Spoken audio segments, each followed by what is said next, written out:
Microsoft faces the whiz. Let's grab our crystal balls and look into 2024. And Retool should rethink SecOps. These stories and much more on today's episode of MSP Dispatch.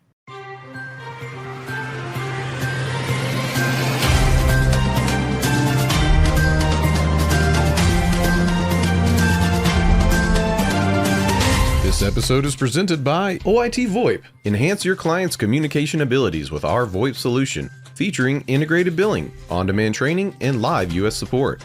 Collaborate seamlessly with Microsoft Teams integration and put your entire phone system in your pocket with Mobile X. Improve your offerings and increase profitability with reliable service for 1/10 of the average MSP acquisition cost. To learn more, visit oit.co or dial 844-CALL-OIT. Good morning and welcome to the September 22nd episode of MSP Dispatch, your source for news, community events, and commentary in the MSP channel. I'm Ray Orsini, joined as always by my co-host, Mr. Tony Francisco. How you doing, Tony? I am good. How you doing? How you doing out there, man?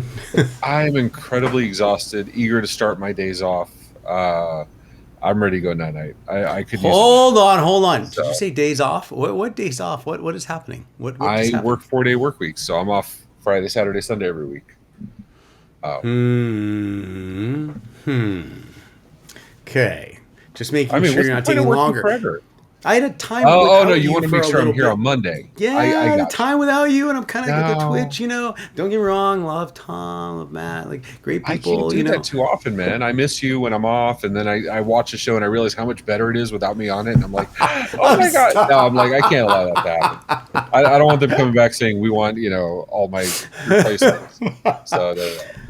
But I will tell you, just to get the story off me real quick, I will tell you, Elon Musk, he's just the gift that keeps on giving. Tony, do you use X or Twitter or whatever the hell it's going for today? I am just going to be blunt about it. Not a fan of it. Never have been a fan of it. But switching to X made it me less of a fan. I don't even know. No, the answer is no. Okay, so now that Elon wants to charge a small monthly fee for it for everybody. Oh, now I'm going to join. Now you're going to join. Okay. Originally, if there was no cost, it's not worth it. Now that there's cost, it must be worth it. No, and so this is supposedly to target bots, right? That's Elon's justification for it. How that matters, I have no idea. But yeah, apparently this is going to replace the $8 a month Twitter premium blue verified, maybe possibly plan. And the goal is to make sure people are people when they sign up. And putting it behind a paywall means that they will. I mean, Twitter has value. I don't know how much value, X has value. I don't know how much value it has for this. So let's what talk about you? That. Hey, board members, stakeholders, I clearly have a dumpster fire in some capacity. So I'm going to add value to this. I'm going to slap AI on it. Boom! Okay. And look at the value. Hold on. Let's rewind time. I clearly have a problem here. I am going to slap monthly charges and subscription fees. Boom! I'm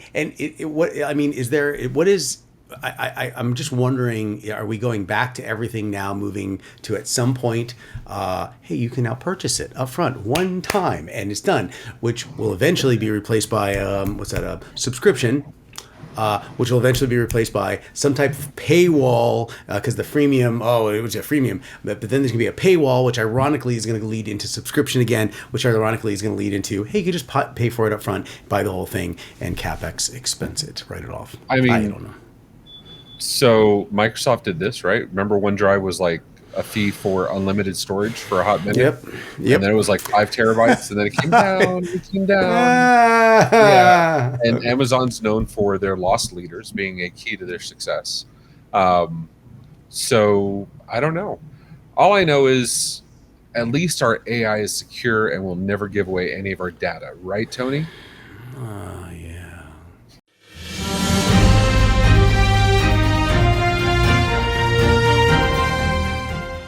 Talking about AI, my first story from TechCrunch.com. Microsoft AI researchers accidentally exposed tens of terabytes of sensitive data on GitHub, including private keys and passwords. Cloud security startup Wiz discovered a GitHub repository belonging to Microsoft's AI division that instructed readers to download models from an Azure URL. However, this URL granted permissions to Microsoft for the entire storage account, exposing 38 terabytes of sensitive information inside of it. This included personal backups from employees, computers, and internal teams' messages from Microsoft. Wiz said the URL was misconfigured since 2020 to allow full instead of read-only access. Wiz shared its findings with Microsoft in June, and Microsoft revoked the token 2 days later. Microsoft said no customer data was exposed and completed its investigation in August. As a result, GitHub now monitors public code for exposed credentials. So, Ray, I know we've never talked about this, ever, not once. Maybe check your permissions. I'm just throwing that one out there because I don't think we've ever talked about checking permissions. The whole what's that called? Rhymes with security, techurity. What's that word again? You're talking about those framework things where like you build your head? Is that what you're talking about? Oh, the laptop framework. Yeah, I have one of those. Great laptops. No, this annoys me because Microsoft is the one I'm usually saying when people want to have or asking where to use AI. I'm saying use Azure because they have data sovereignty rules. So whoops. My bad. Remember that time? Remember that time so long ago? Phil, don't tag that episode, please. But, you know, it sucks that this stuff's going to happen. To me, it's kind of crazy that the same data store had both sets of information, right? Like people's personal laptop backups versus other stuff. Like it just, why would people's laptops backups be in the same repository that the LLM is learning off of? You know what I'm saying? Like there's a disconnect for me there. But is this inspiring something that's, I'm throwing this one out there. What I'm about to do is feed the community an idea that ironically feeds the community. Follow me. We know that as a vendor, you have a security team in some form running the pre-structural procedures, the user acceptance tests, the development, and then the ongoing external and internal attacks on development. But that's all happening from your development environment, your staging environment, your UAT environment, moving on. And I'm throwing this one out there because there are companies out there, Wiz, for example, that do security audits on a company, and they find an exposure, and then they report it to the company. Here's a mind-blowing concept. Why doesn't an organization that's paying a ton of money for their internal security team use a subset of that as a small payout, very small, to these reputable third-party companies to continue? And in order to get this business, that small amount, there will be other companies looking to compete and expose, hey, there's something else over here. And then Microsoft vendor will say, company A, we love that we've been paying you $1,000 a month. I'm just throwing that out there. $1,000 a month. And you've been finding stuff. But company B over here has reported consistently for the last 90 days things that you have not found. And we have calculated that 90 days equals X amount of liability. Consequently, we are now going to cut that down to $500 a month and then pay over here until you can earn that back. Or maybe there's a 90-day, do you understand, an engineered obsolescence to that relationship? We have competition in everyone's core competency for the betterment of the community while simultaneously feeding the community. I'm just throwing that one out there. It's a business model. I'm running that through my head because we're constantly seeing this, but I don't hear of Microsoft being proactive, paying these organizations saying, hey, we really appreciate this. Can you keep beating this up for us and let's make it a little less public and less expensive for us? Anyway, what are your thoughts, Ray? I'm sorry, I could babble about this forever. So you're saying they have a vested interest in not sharing this information, and they may have some kind of benefit financially if they're not as transparent about what they're doing, what they're not doing? Is that You're no? just being rational. You need to That's calm down. that's called motive. That's motive. Yeah. Uh, yeah. Am I being irrational on that thinking though? Because conceptually, these companies that are already bringing this out should be saying, hey, listen, you just pay us a little bit. We'll continue to hack this. Otherwise, we'll look at other companies and there will be less of a benefit to you in the long term. I absolutely believe that if companies invested more money into their security, we'd all be better off. With that said, we're not seeing it, unfortunately. I'd love to say we are. We're not. Now, what the MSPs can do you use your vendor due diligence forms?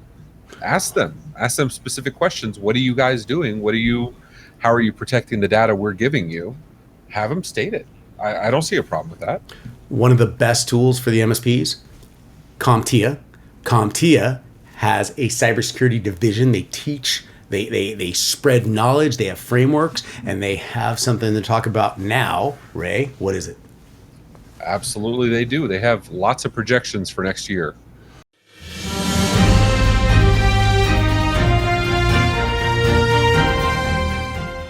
In my second top story, CompTIA's 2024 State of Cybersecurity Report, written by CompTIA on the CompTIA website. The State of Cybersecurity 2024 report by CompTIA revealed that while cybersecurity progress is slow but steady, challenges persist due to conflicting interests. Most business and tech professionals believe cybersecurity is improving through the stakes have risen with a surge in cyber threats and data capture, posing privacy and operational risks. The report highlights the role of generative AI in simplifying cybersecurity complexities, alongside a growing commitment to workforce education and the adoption of zero trust practices. However, finding the right balance is a challenge, as excessive measures can hinder progress and lax security can lead to severe incidents. Key threat areas include malware at 40%, ransomware at 33%, IoT-based attacks at 31%, hardware-based attacks at 31%, and phishing at 30%, with significant repercussions to 22% of organizations. The report identifies crucial trends, including the integration of generative AI, addressing the cybersecurity skills gap through training and certifications, and the centralization of risk management, with 30% adopting formal frameworks. Notably, cybersecurity processes are becoming integral to workflows aligning with the principles of a zero trust framework. CompTIA's State of Cybersecurity 2024 report is based on a survey of 1,156 cybersecurity professionals and businesses across 6 global regions. The report is available at the link below. Tony, are any of these numbers a surprise? 30% due to phishing, 31% with skills gap, 31% with hardware-based attacks, 31% with firmware hacking, and then malware leads at 40%. Are any of these numbers really surprising to you? Yes. I anticipated it to be much higher. Now, that being said, So we're going with optimism. Yes. my ambient paranoia is not to be underestimated. I'm of the opinion that, we know what we know what we don't know, and then there's we don't know what we don't know. This is one of those things I feel very comfortable in saying. We know what we don't know. And we know that it is bad. We just don't know how bad it is, and what we can tangibly formulate through an equation. We can populate on a formalized report provided by CompTIA. But we all suspect that there's things slipping through the cracks, and I feel very comfortable in saying that. So I am not trying to say that we need to put an emphasis on security because of these items. I am saying that if you have not until this point, there is absolutely a higher probability that A, you personally have been hacked in some capacity. B, someone in your organization has been hacked in some capacity. And C, and the worst part, somebody who's taking care of something of yours, which you aren't even conceptually aware of, has been hacked, and they can bring you in entirety to your knees, regardless if it's you or one of your employees. So I'm of the opinion that that calling out MGM's IT support desk. Well, first off, I did just call them on LinkedIn. They don't fool for that anymore. They fall for that anymore. They're like, listen, we know who you are. I'm like, you don't know Not me. Twice like, this week. Yeah, exactly. We recognize your voice from last time. Like, damn it. Yeah. Just please, for the betterment of everyone, we understand the adoption of the Zero Trust framework is absolutely crucial. We understand that a microservice architecture is critical. We understand that microsegmentation is critical to enforcing authentication and limit your vulnerabilities in the blast radius. We understand conceptually these items. What you need to do is be able to not just repeat like a parrot this to your customers as an MSP. You need to have a vision, which means you need to be able to say, this is what we're going to do, this is how we're going to do it, and here's the timeline to get this done. Everything from that point, starting there, all the way to fruition, which there will be no fruition, but I can promise you to be better than today's state, will be predictable, and you will stay with those customers for a long time because you have a vision. If you do not have a vision, then guess what? You don't understand what's actually happening. If you don't understand it, you can't explain it. If you can't explain it, everyone's going to sense it. Summary, security is an issue. Ray, what are your thoughts? This is, I just, the takeaway for me is Tony Francisco said these were positive numbers. So go team. Let's keep up that positivity. And your next story, we have somebody that's obviously listened to MSP Dispatch over and over. They learned from us that smishing is a bad thing, and they learned from it, and now they're completely protected, and we have another win story, right, Tony? As long as it's Google's fault, it is totally a win.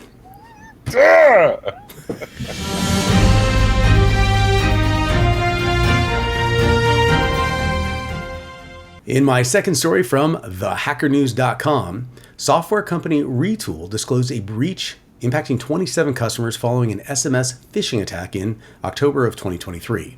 Retool blamed Google's Cloud Sync feature for Google Authenticator, calling it a dark pattern that weakened multi-factor authentication. Hackers used deepfaking to mimic a Retool IT employee's voice on a call to obtain one employee's MFA code. This let them add their device to the employee's Okta account and gain access to internal systems. The attacker reset passwords for 27 crypto customers and stole $15 million US from one of them. Retool said this shows syncing one-time codes to the cloud can break something you have authentication. The attack resembles methods used by financially motivated hackers, Scattered Spider. The use of deepfake aligns with recent US government warnings about their use in phishing. Ray, let's talk about this, and let's get to the one thing that we should all be asking. Tony, why didn't they watch MSP Dispatch? Here. The number one source for hackers to find their way in. Absolutely. Everyone should be asking this. Tony, did you say that the hacker used a deep faking tool to mimic an employee's voice to get an MFA code? And the answer is yes, I did. This is taking it to a whole new level. This isn't calling and you're doing a little social engineering. You are doing Mission Impossible with the face being ripped off soon, because that's what's coming. That's what's coming. Okay, hold on. This is not new, okay? We all saw Tupac at Coachella, okay? We've seen, do you really think Biggie has come out with new albums since? Because he's the one rapping. Like, you know what I mean? This stuff's not new. Recognizing somebody's voice should not be an element of MFA, in my opinion. It's too easy to fake. You get what I'm saying? When is my flipper going to allow me to, hey, Ray Orsini's voice, it's going to say, give me that MFA code, go. And then I'm going to call Simon, and it's going to be like, hey, give me that MFA. I mean, We have the technology. We've had the technology for over a decade. I just, with TOTP, with push, with passwordless, there's so many better options. Why is this still a thing? That drives me nuts. When I look at Retool, my first thing is all these websites that, you see them on SSO tax because they want to charge you extra for SSO or for MFA. Like, it's the laziest thing on the planet. If your vendor, going back to what we were talking about, if your vendor doesn't support MFA and doesn't support SSO, maybe you might want to find another vendor. I mean, well, I'm curious because you're saying something important, but it removed the something you have element of this. But aren't there supposed to be the something you are, something something you have? You're supposed two of the three, and if it's just something you have, what about something else like the something you know? Like, hey, Ray, I know this is your voice, and I just gave you the code, or but for the other part of the code, tell me, like, what, tell me something like, what do I hate most about you? And you're showing you all the stuff I buy on Amazon. Yes, right. This is you. Here's your code. So, speaking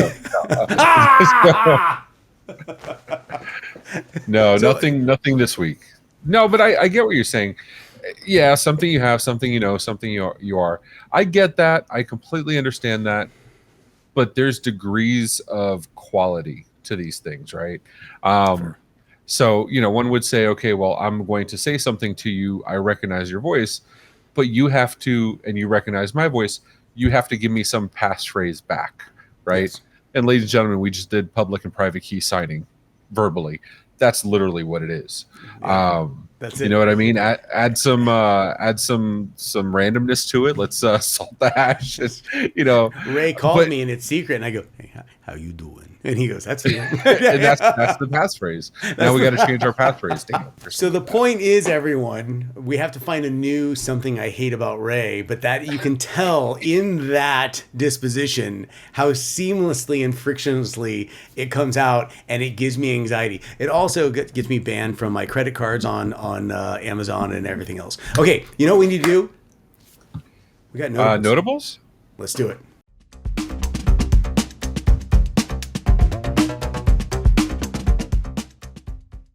In my first notable mention, it's a follow-up story from 2 episodes ago on MSP Dispatch. MGM says its hotels and casinos are back up and running, written by Kate Malone on Engadget. All MGM resorts and hotel casinos have resumed normal operations after a cyber attack forced a 9-day shutdown. The MGM rewards accounts will be updated at a later date, and certain promotional offers may still be unavailable.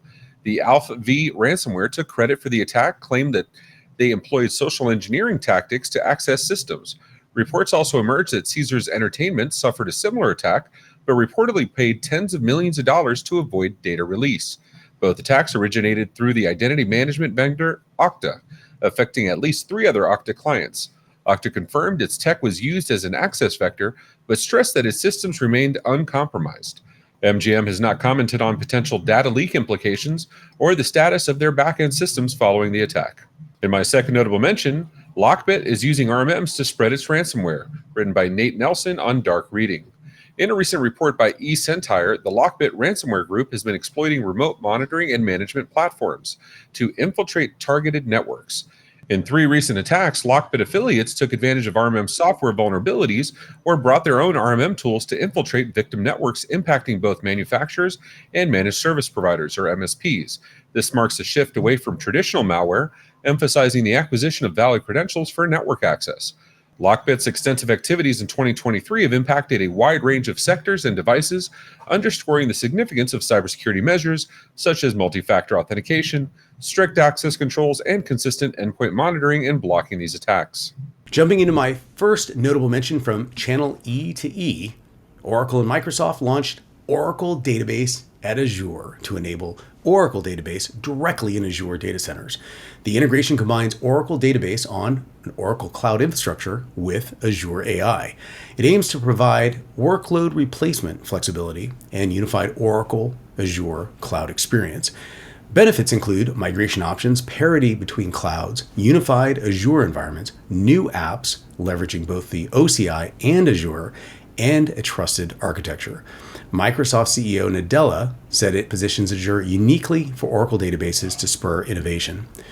Oracle Chairman Ellison said it simplifies integrating Azure services with the Oracle databases. And in my second notable mention from TechCrunch.com, GitHub has opened its Copilot Chat programming assistance to all Copilot for individual subscribers after launching it for business users just 3 months ago.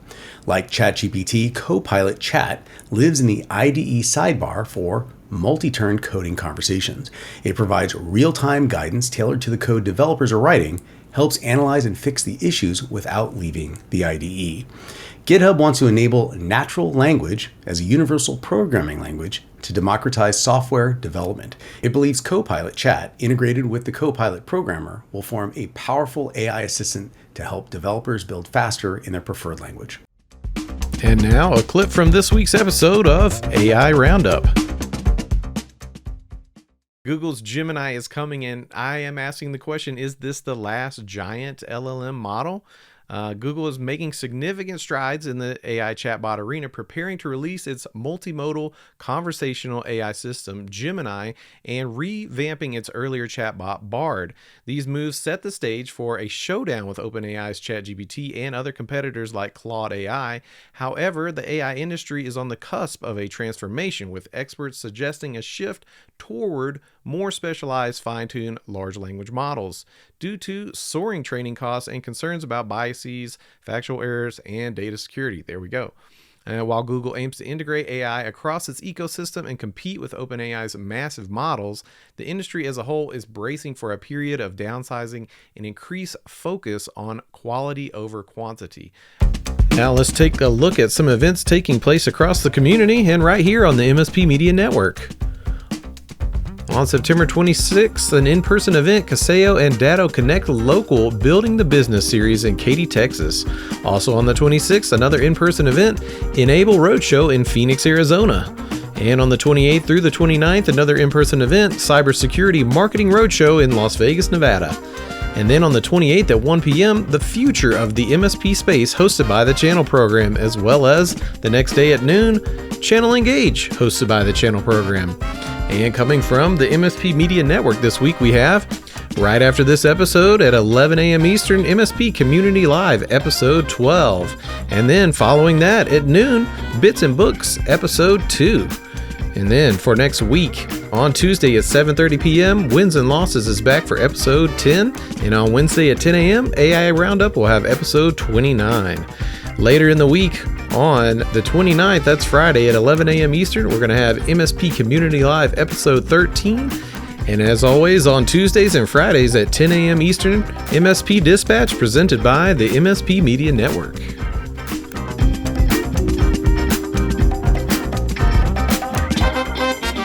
So how'd you like today's show? If you liked it, hit the thumbs up button. And if you didn't, go ahead and hit it 3, 5, 7 times. You know what to do. And if you want to hear more, go ahead and hit the subscribe button on the YouTubes or your favorite podcatcher. Did you know we also have a Discord where we post stories all week? You can propose your own stories and even vote on which ones we'll cover. As my friend Rich Banky says, make sure to tell a friend. Also be sure to follow us on social media at MSP Media TV. Have any questions? Email news@mspmedia.tv for answers on the next episode, or leave us a voicemail, 833 MSP Network. Tony, we lived, we laughed, we cried, we even smished a little bit. How you feeling about today's episode, man? Really, really good. I just kind of a recap to everyone.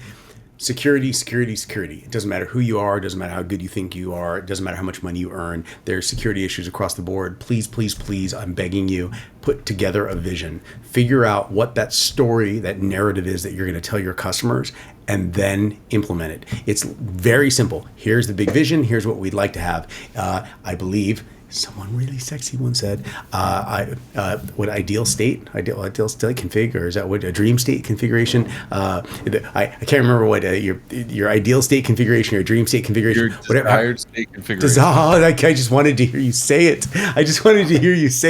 The desired state configuration. If you can put that together for them and then reverse engineer that and say, here's a phase 1, a phase 2, and phase 3 to get there, you have a customer for a lot longer than whatever you're doing right now, or in addition to whatever you're doing right now. But you're doing this for the betterment of them and the community as a whole. So security, security, security. That's my only thing, as my ambient paranoia still exists in the background between shows. And please stop using SMS for MFA. Please, please, please. Tony, if my second factor was going to get verified by anybody, I'm glad it's you, buddy. So with that, best way to close this out, ladies and gentlemen, take care of yourselves and each other. Be safe, everyone.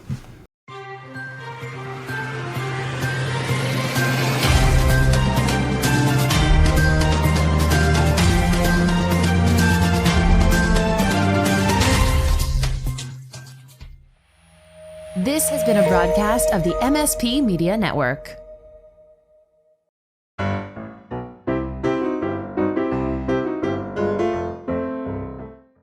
Hackers use deep faking to mimic a Retool IT deep faking. I think I deleted a I.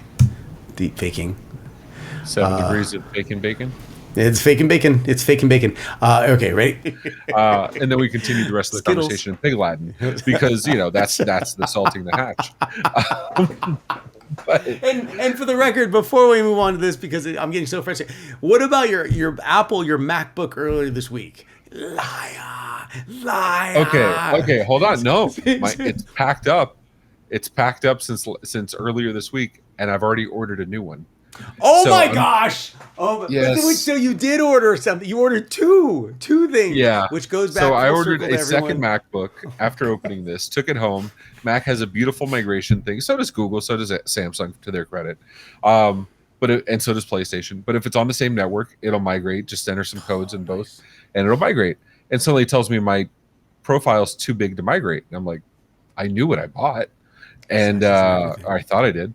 And it's like, no, your profile is 1.47 gigs or terabytes. And I'm like, yeah, I have plenty of space, no problem. And apparently I bought a 500 gig MacBook Air. So I closed it back up, ordered a new one immediately. And my new one is shipping from China, and it'll be here in like 2 weeks, or I think end of next week. LockBit's extensive activities in 2023 have impacted a wide range. God, blah, blah, blah.